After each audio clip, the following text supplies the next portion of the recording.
Welcome to Vatsala's kitchen. ഇന്നത്തെ recipe Navratri സ്പെഷ്യലാണ്.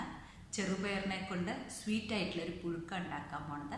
അത് പെട്ടെന്ന് വളരെ ഈസിയാണ്, എല്ലാവർക്കും അറിയാം. എന്നാലും അതിൻ്റെ ഇൻഗ്രീഡിയൻസ് അതെങ്ങനെ ഉണ്ടാക്കണമെന്ന് പറയാം. 1 കപ്പ് ചെറുപയറാണ് എടുത്തിരിക്കുന്നത്.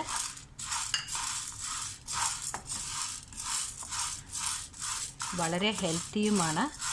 ഇപ്പോൾ പ്രസാദം അല്ലാതെയും നമുക്ക് ഇത് കുട്ടികൾക്കൊക്കെ വൈകുന്നേരം സ്കൂൾ വിട്ട് വന്നാൽ ഉണ്ടാക്കി കൊടുത്താലും ഇത് നല്ല ഹെൽത്തി ആയിട്ടുള്ളൊരു ഐറ്റം അല്ലേ. ഇത് വറുത്തിട്ട് ചെയ്താൽ നല്ലൊരു മണം ഉണ്ടാവും. ഇപ്പോൾ ഗ്യാസ് ഓഫാക്കാം. ഇത് വറുത്തെടുത്തിട്ടുണ്ട്. ഞാനത് കുക്കറിലേക്ക് ഇട്ട് കൊടുത്തിട്ടുണ്ട്. ഇതിന് ഒരു 4 പ്രഷർ അല്ലെങ്കിൽ 5 പ്രഷർ, ഹൈ ഫ്ലെയിമിൽ വേണ്ട, കുറച്ച് മീഡിയത്തിലിട്ടിട്ട്, അതായത് പെട്ടെന്നത് വേവില്ല ചെറുപയറായതുകൊണ്ട്, കുഴയാനും പാടില്ല. അങ്ങനെ ചെറുപയർ വേവുമ്പോഴേക്കും നമുക്ക് ഇതൊരു വലിയ അച്ചാണ്. ഈ ഒരു അച്ച് വെല്ലം നമുക്ക് ഒന്ന് ഉരുക്കിയെടുക്കുക. അതിലത്തെ വല്ല വേസ്റ്റ് ഉണ്ടെങ്കിൽ കളയാൻ വേണ്ടിയിട്ട് ഒന്ന് ഉരുക്കിയിട്ടെടുക്കുക.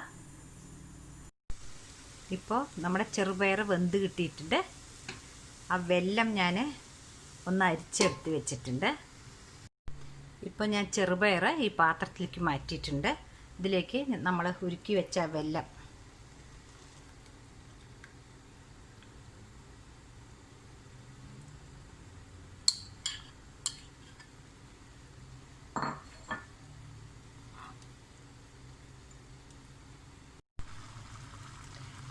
ഇപ്പോൾ ഇതിലേക്ക് കുറച്ച് വെള്ളം വെള്ളം പറഞ്ഞാൽ ഈ വെല്ലത്തിൻ്റെയാണ്, തേങ്ങ ഇട്ട് കൊടുക്കുക.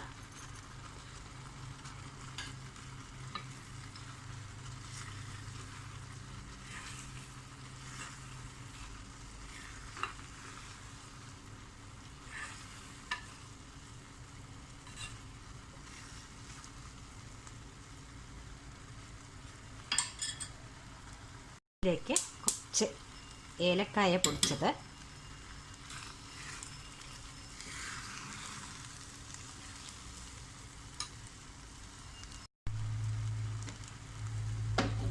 ഒരു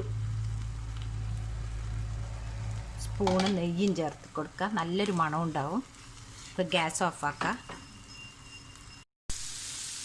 ചെറുപയർ പുഴുക്ക് റെഡി ആയിട്ടുണ്ട്. ഇത് നമുക്ക് ഇനി ഇതൊന്ന് ആറിക്കഴിഞ്ഞാൽ ശരിയാവും. തണുത്ത് കഴിഞ്ഞാൽ നമുക്കൊരു വേറെ പാത്രത്തിലേക്ക് മാറ്റാം. അങ്ങനെ നമ്മുടെ ചെറുപയർ പുഴുക്ക് റെഡി ആയിട്ടുണ്ട്. നല്ല ടേസ്റ്റ് ഉണ്ടാവും. ഇത് ഏലക്കായ, നെയ്യിൻ്റെ ഫ്ലേവർ എല്ലാം കൂടിയിട്ട് ഇത് പൂജയ്ക്ക് വളരെ നല്ലതാണ്.